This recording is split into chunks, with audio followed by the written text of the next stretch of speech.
எபேசியர் 1:20-21 வாசிக்கலாமா? எல்லா துரைத்தனங்களுக்கும் அதிகாரங்களுக்கும் வல்லமைகளுக்கும் கர்த்தத்துவங்களுக்கும் இம்மையில் மாத்திரமல்ல வறுமையிலும்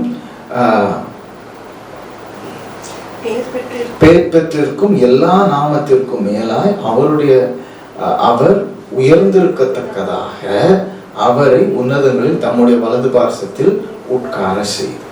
Now, far above all principalities and power and might and dominion and every name that is named, not on this world but also in the place to come. இதுல என்ன சொல்லிருக்கு?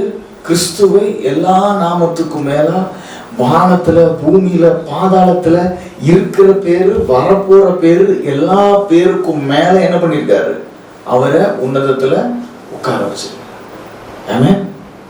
Now the name of Jesus is made to sit above all the names that is here today, that may come tomorrow on this earth and maybe the earth to come, and in hell and in heaven. வணங்குதா? இப்போ இயேசு கிறிஸ்து என்ன சொல்றாரு? இன்னைக்கு என்ன பேர் இருக்கு, என்ன அதிகாரம் இருக்கு, என்ன துரைத்தனம் இருக்கு, whatever power is there, whatever rulership is there, whatever authority is there, the name of Jesus is lifted above all other names. The chair of Jesus is put to be enthroned above everything. இயேசு என்கிற நாமம் எல்லா நாமத்துக்கும் மேல உயர்த்தப்பட்டு இயேசு என்கிறவருடைய சிங்காசனம் எல்லாத்துக்கும் மேலே வைக்கப்பட்டிருக்குது. எங்க?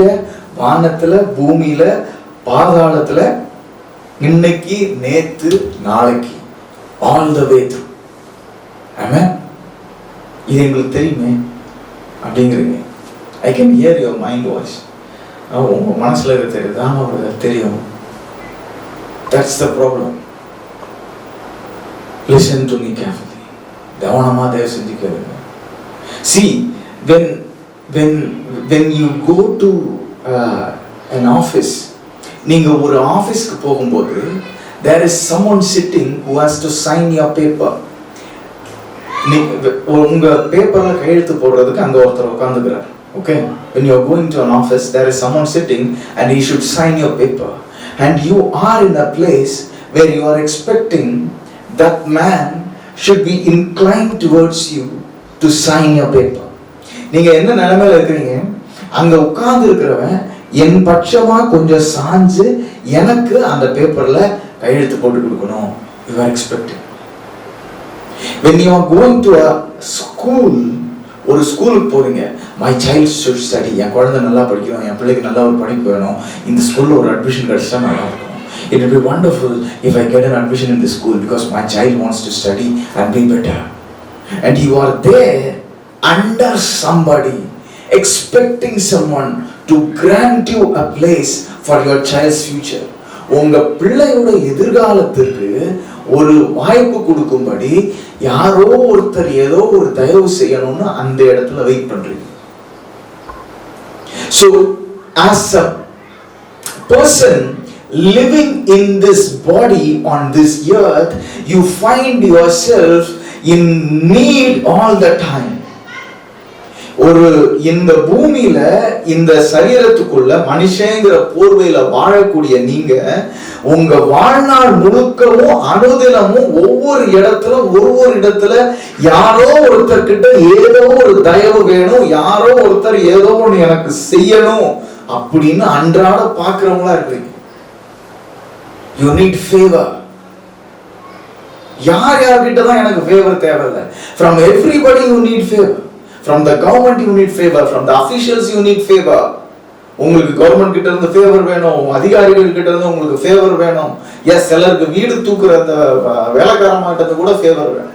For somebody, even they need favor from those people who do, the sweeping job and certain things. Their life is so messed up. வேற இன்னொருத்தர் அவங்களுக்கு ஏதாவது ஒன்று செய்யல அப்படின்னா இவங்க life நகராது. If someone is not doing any kind of favor upon them, if someone is not supporting them, their life will not move.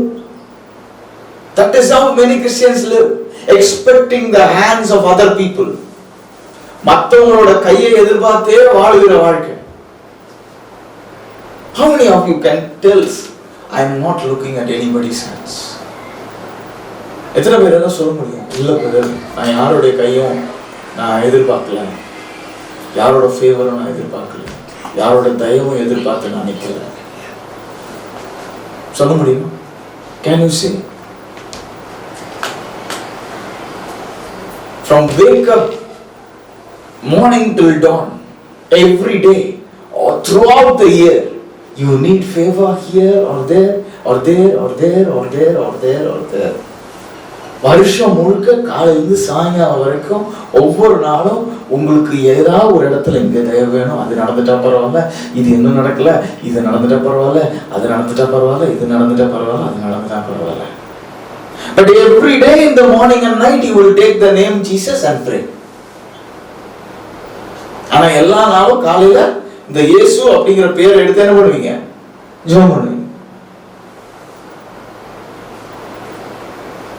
But you need favor in all the course. ஆனா உங்களுக்கு என்ன வேணும்? எங்க பார்த்தாலும் அவங்க செஞ்சுட்டா பரவாயில்ல, இவங்க கொஞ்சம் அவங்க கொஞ்சம் everywhere he should do, I am asking. The name of Jesus is lifted high above all other names. இயேசுவின் நாமம் எல்லா நாமங்களுக்கும் மேலாக உயர்த்தப்பட்டு இருக்கிறது. வானத்திலையும் பூமியிலையும் பாதாளத்திலையும், இன்னைக்கும் நேத்தும் நாளைக்கும் எல்லா நேரமும், in heaven, in hell, in earth, today, yesterday and tomorrow, all the way around, the name of Jesus is lifted high above, and there is no name greater than that name. அந்த பேர் எல்லாத்துக்கும் மேல உயர்த்தப்பட்டது. அந்த பேருக்கு மேல வேற பேரே இல்லை.